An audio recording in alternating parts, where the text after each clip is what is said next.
We are going to power on and start a repair on Schneider HMI. You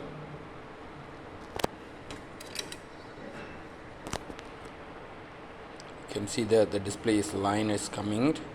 Then you are unable to see the displays. Is originally there is a problem there, so we will start to work out. Welcome back to dynamic circuit. After we repair, we are going to power off right now. You can see here the display is cleared. Now is the booting of Schneider electrical.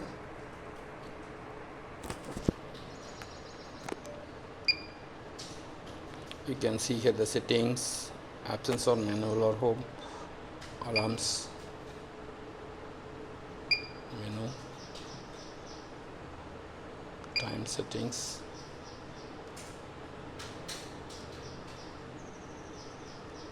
We are not yet connected the PLC, that's why we can see here there is a communication error.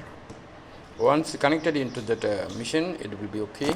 Successfully we are repaired Schneider HMI using in industry. Please visit for your industrial repair solutions. Dynamic circuit. Thank you very much for watching these videos.